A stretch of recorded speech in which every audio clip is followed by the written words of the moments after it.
I had my first night terror when I was 17. It was the night my first girlfriend dumped me. Rainy night, just like this one. I rented a stack of the weirdest, crappiest tapes I could find at the Treasure Chest Video a few blocks from my house. Cried myself to sleep that night, but Bela Lugosi, Barbara Steele, Klaus Kinski, and Udo Kier kept me company. Though the weird images on the screen quickly bled into my dreams. That's when I first met my sleep paralysis demon.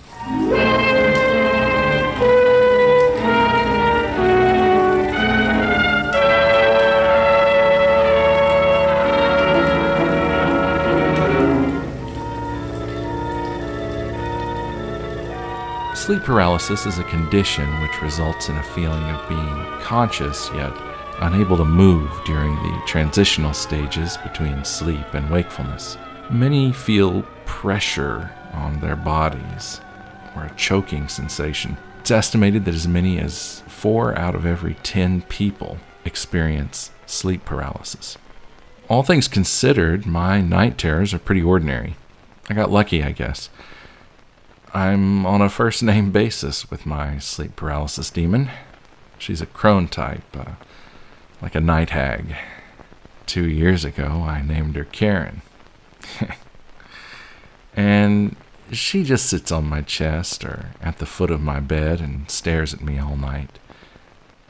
But this thing I'm going to tell you about, this was different.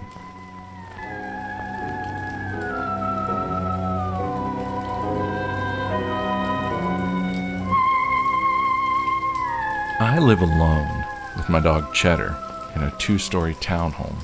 This particular night, I fell asleep in the recliner watching a bunch of episodes of The Prisoner on Amazon Prime. I woke up at some point in the night, late, and I was lying on the floor in the dining room, right next to Cheddar's dog bed. Cheddar was snoring.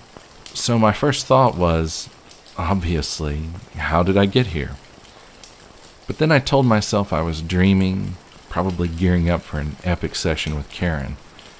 Except my night terrors don't usually shoot on location.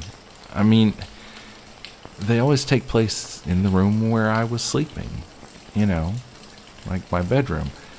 Or in this case, on the recliner. I didn't get very far trying to answer these questions when a brilliant spotlight started to shine through the picture window in the dining room. It flooded the room with this white-hot light. I tried to move, but couldn't, which is a textbook sign of a night terror. I heard the buzzing coming from another room. At first, it sounded like a very large bumblebee, but as it came closer, it sounded like a chopper, like a military chopper. And then in came this drone, like what you'd use to shoot GoPro footage with. I can't really give a better description than that. It was just this glossy black object hovering towards me. I couldn't move, so I was unable to see where it came from, but I guess it was coming from upstairs because I heard footsteps descending the stairs behind it. And of course it was Karen. She was holding like an RC controller, presumably to pilot the little drone. By the time Karen entered the room, the drone had landed square on my chest. It was a tiny object, but it was heavy. And then Karen came and stood over me. Now, Karen was never a pleasant old broad, but this time she looked like the embodiment of evil. She straddled my chest at about the spot where she'd parked the chopper drone thingy, and then she wrapped her long, knobby fingers around my neck and squeezed. She'd never choked me out before, not my friendly neighborhood night terror. This was new. I could feel myself suffocating as I started to black out. Karen's face melted. Her eyes turned black and started spreading out like pancake batter on a hot skillet. Her skin became a pale gray color, and the moment I should have passed out, I woke up.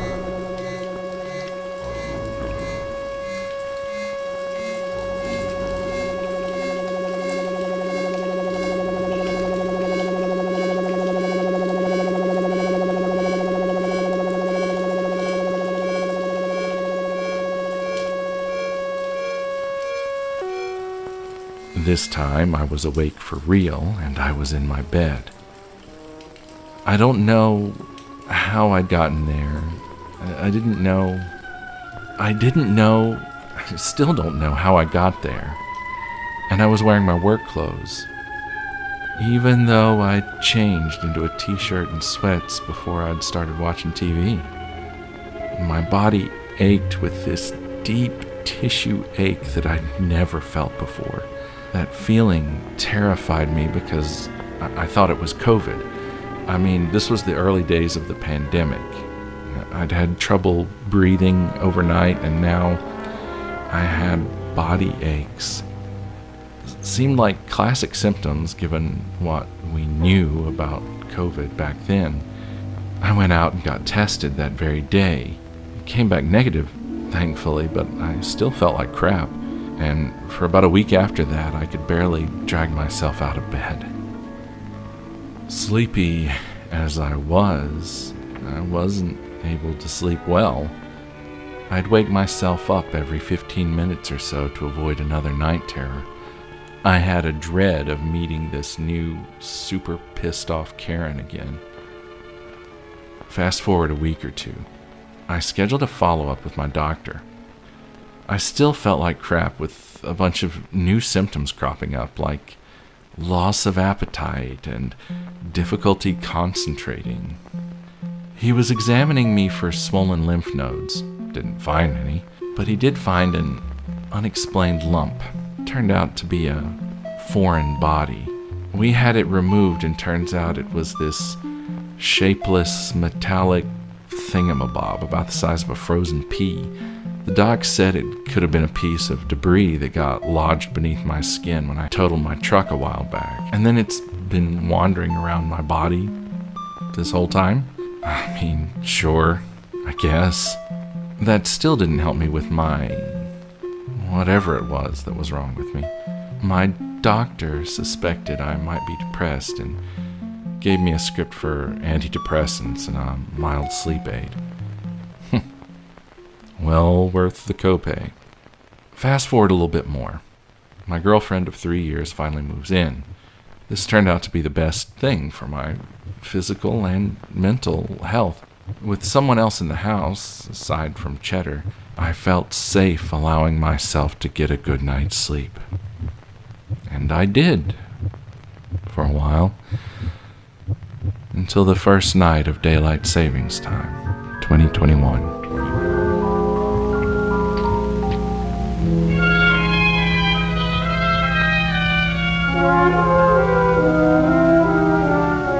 In retrospect, all the pieces were in place for a night terror.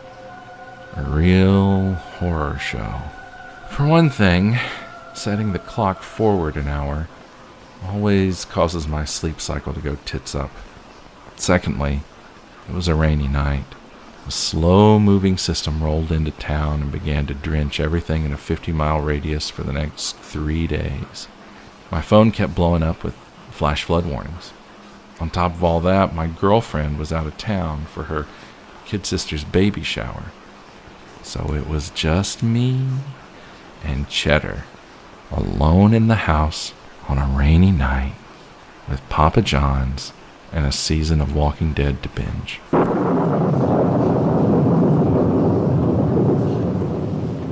I was on the couch and felt myself dozing during a particularly soap opera-ish episode.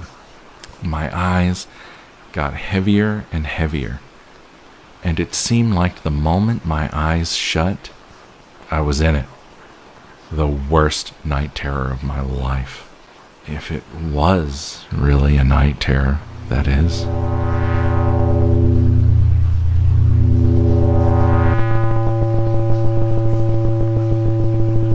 The whole couch was floating in sort of a black void. There were 5 or 6 of those drones, you know, the night choppers, hovering around me, each one shining a spotlight on my body. Karen was on my chest, but now she'd mutated into something more grotesque. She'd sprouted an asymmetrical collection of limbs, and she used them to grip me tight around the trunk. One of her, I guess you could call them arms, was shoved down my throat as though I was being intubated in the hospital. She wore an unusually hateful expression, and when she noticed me noticing her, she leaned down so that her face was only an inch or 2 from the tip of my nose. I was so terrified, man. I can't even express.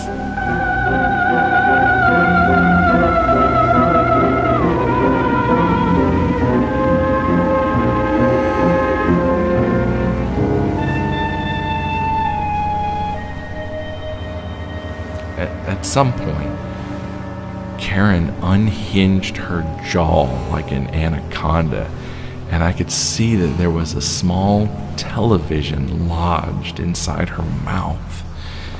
It looked like your grandma's TV, one of the gigantic wood cabinet kinds from the 60s or 70s, but small enough to, fit inside there. The picture was staticky and distorted. The drones came one at a time and hovered over Karen's head. Each time a new drone flew over to Karen, it would trigger a different face to appear on the TV screen. None of the faces were human. They all had pale skin, teardrop-shaped heads, and huge black eyes. Like a gray-type alien, I suppose. Each face would say something like, "Your information has been logged," or "We know everything about you." And then before the drone would fly away to be replaced by a new drone and a new face, the TV would flash an image of one of my family members, a loved one. "We know where they live," one of them said. I remember the TV flashed images of my girlfriend, my mom and dad, my favorite uncle, all of my friends, even Cheddar. "We can visit anyone at any time," they said. And then the drones would get faster and faster and faster, and the messages got shorter and shorter until the images on the TV inside Karen's mouth were a blur, and the messages were just a shrill noise. When I woke up, I was sobbing. I went back to the doctor after that. He found something. Go ahead, take a guess. It was another souvenir from my visitors with the night choppers. About the size of a frozen pea, metallic, hard as a bullet. I don't know what to say about that. I don't sleep on rainy nights anymore. Instead, I force myself to stay up. Don't want to take the risk of meeting them again. My company offered me a position at one of their Arizona locations. I accepted. Figured there'd be fewer rainy nights out there. My girlfriend and I broke things off. Turns out she didn't want to live in the desert. Didn't want to leave home. So now it's just me and Cheddar. And of course, Karen.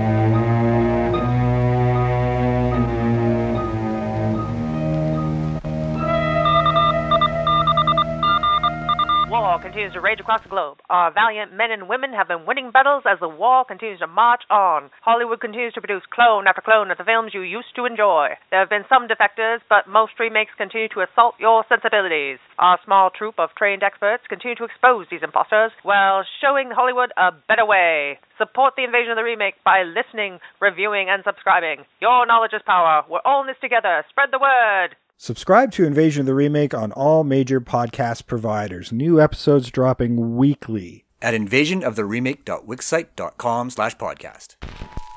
Hello, and welcome to the Realm of Unknown. My name is Shane, and I shall be your guide along this strange adventure into a world all its own, filled to the brim with wonders and mysteries. A podcast that focuses on all things paranormal and supernatural. Join me, your host, each week as we dive deep into unique stories and legends about the unexplained and strange from all around the globe. You can find Realm of Unknown on all your favorite podcast listening platforms such as Apple Podcast, Google Podcast, Spotify, and more. So come join us and take part in our next journey into the Realm of Unknown. Do you wait patiently every week for Netflix to drop its latest true crime offering? Do your suggested videos on YouTube look like a top 10 countdown of the most unbelievable crime cases? Well, you are among friends. What's Up Doc, the true crime documentary podcast, is a bi-weekly show hosted by me, Gemma Delaney. Don't forget to subscribe to hear all about the best and latest true crime documentaries out there. And you can find us at What's Up Doc Podcast on Instagram, Facebook, and Twitter. What's Up Doc, the true crime documentary podcast. Let me tell you what's up. I'm Edward October. For more true, true-ish, and classic tales of horror and the paranormal, subscribe to our YouTube channel. Be sure to ring the bell so you don't miss anything. Or find all of our links at Octoberpodvhs.com. Octoberpod, retro horror for bold individualists.